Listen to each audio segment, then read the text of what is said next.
Hello viewers, welcome to filmi craft. நான் உங்கள் அருண். இந்த எபிசோட நம்ம பார்க்க போகிற படம் 2010 ஒரு அமெரிக்கன் ஆக்ஷன் த்ரில்லர் படமாக வெளியான அன்ஸ்டாப்பபிள். இப்போ அந்த படத்துடைய ஒன்லைனர் என்ன அப்படின்னு நம்ம பார்த்தலாம். ஈஸியாக தீப்பிடிக்கக்கூடிய எரிபொருள்கள் நிரப்பப்பட்ட ஒரு குட்ஸு. ஒரு சின்ன மனித தவறால் இந்த குட்ஸை இழுத்துக்கிட்டு கட்டுக்கடங்காமல் ஓடுற ஒரு இன்ஜின். இறுதியாக இந்த இன்ஜினை இப்படியே ஓட விட்டோம்னா மிகப்பெரிய சேதாரத்தை நாடே சந்திக்க வேண்டியது இருக்கும். அப்படிங்கிறனால இந்த ட்ரெயினை எப்படியாவது நிறுத்தணும் அப்படிங்கிறதுக்காக களத்தில் இறக்கி விடப்படுற ரெண்டு கதாநாயகர்கள் இறுதியாக எடுத்த காரியத்தை வெற்றிகரமாக முடிச்சாங்களா இல்லையா? இதுதான் படத்துடைய ஒன்லைனர். இப்போ படத்துடைய டீட்டெயில் ரிவ்யூக்கு போகலாம். இந்த படத்துடைய கதை என்ன அப்படின்னு பார்க்கறதுக்கு முன்னாடியே ஒரு குறிப்பிட்ட விஷயத்தை இங்கே நான் சொல்லிடுறேன். 2001 உண்மையாகவே அமெரிக்காவில் இந்த மாதிரி ஒரு ஆளே இல்லாத இன்ஜின் கிட்டத்தட்ட ஒரு 30-40 பொட்டியை மொத்தமாக இழுத்துக்கிட்டு 85 கிலோமீட்டர் ஸ்பீடில் கட்டுக்கடங்காமல் ஓடி இருக்கு. அந்த உண்மை சம்பவத்தை அடிப்படையாக வச்சு அதிலிருந்து இன்ஸ்பயர் ஆகி தான் இவங்க இந்த படத்தை பண்ணியிருக்காங்க. இப்போ அந்த படத்துடைய கதை என்ன அப்படின்னு நம்ம பார்த்துடலாம். படத்தில் ரெண்டு ஹீரோஸ், ஒருத்தருடைய பேர் ஃப்ராங்க், இன்னொருத்தருடைய பேர் வில். இவங்க ரெண்டு பேரும் யார் அப்படின்னு பார்த்தீங்கன்னா, அந்த ஃப்ராங்க்குங்கிறவர் அங்கே இருக்கிற ரயில்வேஸில் கிட்டத்தட்ட 25 28 வருஷம் ஒரு இன்ஜின் டிரைவராக இருந்து கூடிய விரைவில் ரிட்டையர் ஆகிறதுக்கு ரெடியாக இருக்கிற ஒரு நபர். ரொம்ப திறமசாலியான ஒரு டிரைவர். இந்த வில் அப்படிங்கிறவர் யார் அப்படின்னு பார்த்தீங்கன்னா, நம்ம ஊரில் டீசல் அசிஸ்டன்ட்னு சொல்லுவோம். அவங்க அதை இன்ஜினுடைய கண்டக்டர் அப்படின்னு சொல்கிறாங்க. அந்த மாதிரி இந்த இன்ஜினில் தேவையான விஷயங்கள்லாம் எப்படி பண்ணணும்னு சொல்லி ஒரு டிரைவருக்கு ஒரு அசிஸ்டன்ட் மாதிரி கூட இருக்கிற ஒரு நபராக காமிக்கப்படுறார். இப்போ இவங்க ரெண்டு பேரும் படத்துடைய ஆரம்பத்திலேயே 1206 அதாவது 1206 அப்படிங்கிற ஒரு இன்ஜினை எடுத்துக்கிட்டு பொட்டியெல்லாம் இணைச்சிட்டு இந்த வண்டியை எடுத்துகிட்டு இவங்க ஒரு இடத்துல இருந்து இன்னொரு இடத்துக்கு கிளம்பணும். இதுதான் அன்னைக்கு இவங்களுக்கு அலோகேட் பண்ணப்பட்ட ஒர்க்கு. ஆனால் இது ஒரு பக்கம் நடக்க, இதே தருணத்திலேயே இன்னொரு விஷயத்தையும் காட்டுறாங்க. 777 அப்படின்னு சொல்லி ஒரு இன்ஜினு, அதுக்கு பின்னாடி இதே மாதிரி ஒரு 30-40 பெட்டி இணைக்கப்பட்டிருக்கு. இந்த இன்ஜின் இழுத்துட்டு போகிற இந்த பெட்டியில் கிட்டத்தட்ட ஒரு 6-7 பெட்டிக்கு மேலே எப்போ வேணாலும் தீப்பிடிச்சி எரியக்கூடிய திரவங்கள் நிரப்பப்பட்ட ஒரு அந்த டேங்கர் சொல்லுவோம் இல்லையா, அந்த மாதிரி ஒரு 5-6 கம்பார்ட்மெண்ட்டும் இணைக்கப்பட்டிருக்கு. ஸோ இது ரொம்ப சேஃபாக எடுத்துகிட்டு போகணும் அப்படிங்கிற மாதிரி ஒரு விஷயம் அது. இதை ஒரு இன்ஜினில் கனெக்ட் பண்ணி அந்த இன்ஜின் டிரைவர் இந்த வண்டியை எடுத்துகிட்டு ஒரு இடத்துல இருந்து இன்னொரு இடத்துக்கு போய்கிட்டு இருக்கார். இப்போ இந்த இன்ஜின் டிரைவருக்கு திடீர்னு வயர்லெஸில் இன்ஃபர்மேஷன் வருது, ஏங்க அந்த லைனை கொஞ்சம் மாற்றி விடுங்க அப்படின்னு சொன்னால் இந்த இன்ஜின் டிரைவர் சொல்கிறாரு, ஏன்பா நான் இன்ஜினை தான் ஓட்ட முடியும், லைனையுமே நானாக மாற்ற முடியும், சரி விடு நான் அந்த தான் இருக்குது கண்ணு முன்னாடியே நானே பார்த்துக்கிறேன் அப்படின்னு சொல்லி இவர் இன்ஜினை கம்ப்ளீட்டாக ஒரு டெட் ஸ்லோவில் ஒரு 1 கிலோமீட்டரில் ஸ்பீடில் போகிற மாதிரி கம்ப்ளீட்டாக லிவரை தூக்கி மேலே மாற்றி விட்டுட்டு இவரே ட்ரெயினில் இருந்து இறங்கி அந்த லிவரை மாற்றுறதுக்காக லைனை மாற்றுறதுக்காக போகிறார். ஆனால் இவர் வண்டியிலிருந்து இறங்கி நடந்துக்கிட்டு இருக்காரு. ஒரு நாய்க்குட்டியை கூட கூட்டு போனால் எப்படி நாய்க்குட்டி மெதுவாக வரும் நம்ம கூட நடந்து, அந்த மாதிரி அந்த ட்ரெயின் 1 கிலோமீட்டர் ஸ்பீடில் இவர் கூடயே வந்துக்கிட்டு இருக்கு. இவர் நடந்து போய் அந்த லிவர் அங்கே இருக்குது அந்த லைனை மாற்றி விடுறதுக்கு, அந்த இடத்துக்கு போய் மாற்றலாங்கிறதுக்குள்ள இவர் வண்டிக்குள்ளே போட்டு வச்சார் லிவரு, அது அப்படியே கொஞ்சம் கொஞ்சமாக லூஸ் ஆகி பொசிஷன் மாறி ஃபுல் ஸ்பீடுக்கு மாறிடுது. இப்போ இவர் வண்டி கூட தானே மெதுவாக வருது அப்படின்னு நடந்து போய்கிட்டு இருக்காரு. கொஞ்சம் கழிச்சு பார்த்தா வண்டி இவர் முந்திக்கிட்டு போகுது. என்ன வண்டி வேகமாக போகுது, எதுவும் மாறிடுச்சோ அப்படிங்கிற டவுட்டில் வேகமாக இவர் வண்டியை துரத்தி ஏறுறதுக்காக முயற்சிக்கிறாரு. ஆனால் வண்டியோட ஸ்பீடில் இவரால் பிடிக்கவே முடியலை.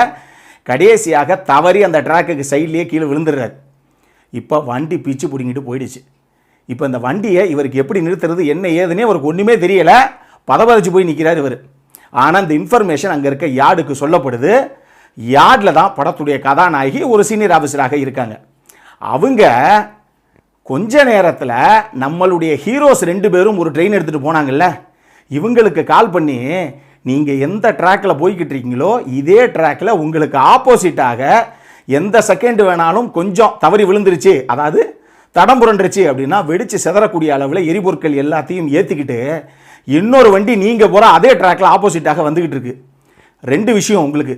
ஒன்று, இந்த ட்ராக்லேருந்து முதல்ல அந்த வண்டி இடிக்காமல் உங்கள் வண்டியை நீங்கள் காப்பாற்றிக்கணும். 2வது விஷயம், அந்த வண்டியை எப்படி நிறுத்த போகிறோம் அப்படிங்கிறதுக்கான பிளானை இங்கே நாங்கள் போட்டுக்கிட்டு இருக்கோம் அப்படின்னு சொல்லி ஹீரோவுக்கு, நம்ம 2 ஹீரோஸுக்குமே சொல்கிறாங்க.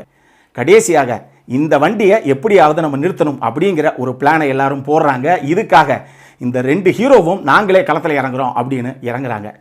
இறுதியாக இவங்க எடுத்த காரியத்தை வெற்றிகரமாக முடிச்சாங்களா இல்லையா? இதுதான் படத்துடைய மொத்த கதையை. இந்த படத்தை பொறுத்தளவுக்கு எனக்கு ரொம்ப ரொம்ப பிடிச்ச விஷயங்கள் என்ன அப்படின்னா, இது ஒரு டோனி ஸ்காட்டுடைய படம். இவருடைய அண்ணன் தான் ரிட்லி ஸ்காட். ரிட்லி ஸ்காட்டுடைய படங்கள்லாம் வேறு லெவலில் இருக்கும். ஈவன் டோனி ஸ்காட்டுமே அப்படி அற்புதமான தலை சிறந்த படங்களை எடுக்கக்கூடிய ஒரு நபர் தான். அவர் 2012 உண்மையாக இறந்துட்டார். ஆனால் 2010 இவர் எடுத்த படம் அது இவருடைய கடைசி படம். ஆனால் கடைசி படம் கூட ஒரு படம் எப்படி எடுக்கணும், எந்த அளவுக்கு ஆடியன்ஸை நீங்கள் அப்படி மயக்கி உட்கார வைக்கணும் அப்படிங்கிற அளவுக்கு அற்புதமான ஒரு படமாக எடுத்திருப்பார் அப்படின்னு தான் சொல்லுவேன். இந்த படத்துடைய கதையும் சரி, இந்த படத்தை அவர் டைரக்ட் பண்ண விதமும் சரி அந்தளவுக்கு அற்புதமாக இருக்கும். நான் சொன்ன மாதிரி ஒரு உண்மை சம்பவத்தில் இருந்து இவங்க இன்ஸ்பயர் ஆகி தான் இந்த கதையை பண்ணியிருந்தாங்க அப்படின்னா கூட அந்த உண்மை சம்பவம் எப்படி நடந்துச்சு, அப்போ என்னென்ன விஷயங்கள்லாம் அவங்க பிரச்சனைகள் வந்ததுங்கிறதெல்லாம் நமக்கு தெரியாது. இந்த படம் பாருங்கள், படம் கிட்டத்தட்ட 1 மணி நேரம் 38 நிமிஷம் அதை ஓடுது. அதுவும் கடைசி 1 மணி நேரம், ஒரு 1 மணி நேரம் 10 நிமிஷமெல்லாம் நம்ம உட்கார்ந்துருக்க சீட்லேருந்து கீழே வலிக்கி விழுகிற அளவுக்கு நம்மளை பரபரப்புடைய உச்சியில் உட்கார வச்சிருப்பார் அவர். அந்தளவுக்கு அற்புதமாக நடந்த சம்பவங்கள் இவ்வளவு பரபரப்பாக இருந்திருக்குமோ அப்படிங்கிற ஒரு மிகப்பெரிய பிரமிப்பை நமக்குள்ளே உண்டாக்குற அளவுக்கு தான் இந்த படத்தை அவர் கொடுத்துருப்பார். ரெண்டாவது, இந்த படத்தில் எனக்கு ரொம்ப ரொம்ப பிடிச்ச விஷயங்கள் என்னென்னா, அந்த படத்தை நடித்த எல்லாருடைய பர்ஃபார்மன்ஸும் குறிப்பாக 3 பேர் சொல்லி ஆகணும். 1 டென்சல் வாஷிங்டன், 2வது கிறிஸ் பைன், 3வது ரொசாரியோ டாசன். 3 பேரும் பிச்சு படம் எழுதிருப்பாங்க. அவ்வளவு சூப்பராக இருக்கும் அவங்களுடைய பர்ஃபார்மன்ஸு. படத்துடைய கதைக்கிழமே ஏற்கனவே பரபரப்புடைய உச்சியில் போகும். இதுக்கு நடுவில் இவங்க 3 பேரும் அவங்களுடைய பர்ஃபார்மன்ஸில் சில எமோஷனலான விஷயங்களையும் சொல்லியிருப்பாங்க. குறிப்பாக இந்த 2 ஹீரோஸும் சில எமோஷனலான விஷயங்களையும் ஹேண்டில் பண்ணியிருப்பாங்க. அவ்வளவு சூப்பராக இருக்கும் இவங்களுடைய பர்ஃபார்மன்ஸை. ரொசாரியோ டாசனை பொறுத்தளவுக்கு அவங்க இவ்வளவு பெரிய பிரச்சனையிலையும் அவன் உள்ளே என்ன பாலிடிக்ஸ் பண்ணுறான் அப்படிங்கிற சில விஷயங்களை அவங்களுடைய பர்ஃபார்மன்ஸில் போட்டு வெளுத்துருப்பாங்க. சூப்பராக பண்ணியிருப்பாங்க அவங்களுமே. 3வது, இந்த படத்தில் எனக்கு ரொம்ப ரொம்ப பிடிச்சது இந்த படத்துடைய சினிமோட்டோகிராஃபருடைய பென்னுடைய ஒர்க்கு. அவ்வளவு சூப்பராக பண்ணியிருப்பார் பென்னு. இன்னும் சொல்ல போனால் ஒரு ட்ரக்கிங் ஷாட் ஆகட்டும், ஒரு டாலி ஜூம் ஆகட்டும், எனக்கு தெரிஞ்சு இந்த 2 ஷாட்டை தவிர அந்த படத்தில் அவர் வைக்காத ஆங்கிளே கிடையாது. ஒரு ஆங்கிளுமே, ஒரு சீன் எடுத்துக்கிட்டீங்க, ஒரு நிமிஷம் படம் ஓடுது அப்படின்னாலே அதுக்குள்ளே ஒரு 20 ஆங்கிள் காமிச்சிருப்பாங்க. அந்த ட்ரெயின் எந்த அளவுக்கு கட்டுக்கடங்காமல் போகுது அப்படிங்கிற அந்த பரபரப்பை நமக்குள்ளே கடத்துறதுக்கு அவ்வளவு சூப்பராக இருக்கும் இந்த படத்துடைய சினிமோட்டோகிராஃபி. எக்கச்சக்கமான ஏரியல் ஷாட்ஸு, ஒரு ஏரியல் ஷாட்ஸும் நம்ம பார்க்கும்போது பிரமிப்பாக இருக்குது. எப்படி இதெல்லாம் காட்சிப்படுத்தினாங்க, எந்தெந்த அளவுக்கு பிரச்சனை வந்ததோ அவங்களுக்கு ஷூட்டிங் அப்போ அப்படிங்கிற ஒரு கேள்விகளை நம்ம மைண்டில் வந்துக்கிட்டு தான் இருக்குது. அவ்வளவு சூப்பராக பண்ணியிருக்கார் பென். 2வது, பென் எடுத்து கொடுத்த இந்த காட்சிகளை அதை தாண்டி இன்னமும் பரபரப்பாக கட் பண்ணது இந்த படத்துக்கு கிறிஸ் அண்ட் ராபர்ட் அப்படின்னு சொல்லி 2 எடிட்டர்ஸு 2 பேரும் அந்தளவுக்கு சூப்பராக வச்சுருக்காங்க. நான் சொன்ன மாதிரி ஒரு சினிமோட்டோகிராஃபர் காட்சிகளை எடுத்து கொடுத்துடலாம். ஆனால் எந்தெந்த இடத்துல என்னென்ன காட்சிகளை, எந்த மாதிரி ஆங்கிள் இருக்கக்கூடிய காட்சிகளை செட் பண்ணால் ஆடியன்ஸுக்கு அந்தளவுக்கு கிரிப்பிங்காக இருக்கும் அப்படின்னு சொல்லி யோசிச்சு இவங்க 2 பேரும் சீன்ஸ் எல்லாம் கட் பண்ண விதம். படத்துடைய 2வது 1 மணி நேரம், நான் சொன்ன கடைசி 1 மணி நேரத்துலலாம் ஒரு நிமிஷத்துக்குள்ளேயும் 20 கட்டு 25 கட்டு இருக்கும். டக்கு டக்கு டக்கு டக்குன்னு வேறு ஆங்கிளில் மாற்றிக்கிட்டே இருப்பாங்க அந்த ட்ரெயின் எப்படி போயிட்டு இருக்குங்கிற விஷயத்தை. அவ்வளவு சூப்பராக இருக்கும் இவங்களுடைய ஒர்க்கு. இந்த பரபரப்பை கடத்தினதுக்கு இன்னொரு முக்கியமான ஆளுடைய பங்கும் கண்டிப்பாக இருக்குது. அவர் தான் அடுத்து எனக்கு பிடிச்ச விஷயமே, அந்த படத்துடைய மியூசிக் டைரக்டரான ஹாரி. ட்ரெயின் என்ன ஸ்பீடில் போதோ அதை விட ஃபாஸ்ட்டாக இவருடைய பேக்ரவுண்ட் ஸ்கோரிங் முன்னாடி போகும். ஆடியன்ஸ் எல்லாத்தையும் கட்டி இழுத்துட்டு போகும்னு நான் சொல்லுவேன். அவங்கவுங்க பரபரப்புடைய உச்சியில் இருப்பீங்க. படத்துடைய மியூசிக் அந்த அளவில் தெரிக்க விட்டுருப்பார் அப்படின்னு தான் சொல்லணும். இதெல்லாம் தாண்டி இந்த படத்தில் சைலண்டாக ஆனால் சத்தமாக ஒருத்தர் வேலை பார்த்துருப்பாரு. அவர் தான் படத்துடைய சவுண்ட் டிசைனரு. அவ்வளவு சூப்பராக இருக்கும் அவருடைய ஒர்க்கு.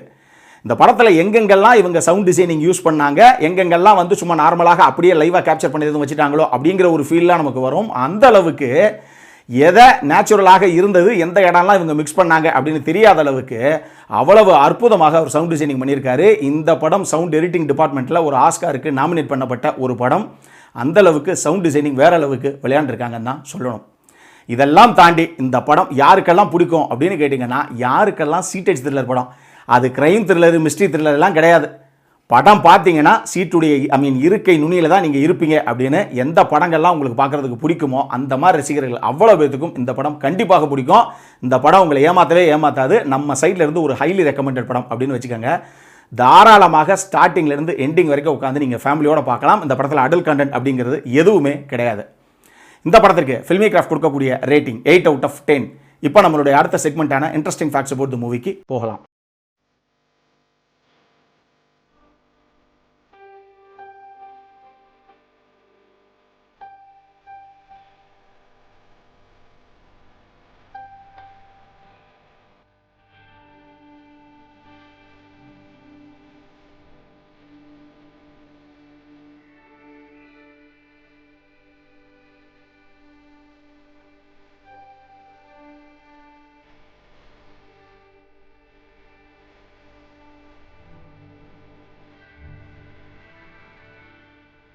இந்த வீடியோ பிடிச்சிருந்ததுன்னா லைக் பண்ணுங்கள், ரொம்ப பிடிச்சிருந்ததுன்னா உங்கள் ஃப்ரெண்ட்ஸ் எல்லாத்துக்கும் ஷேர் பண்ணுங்கள்.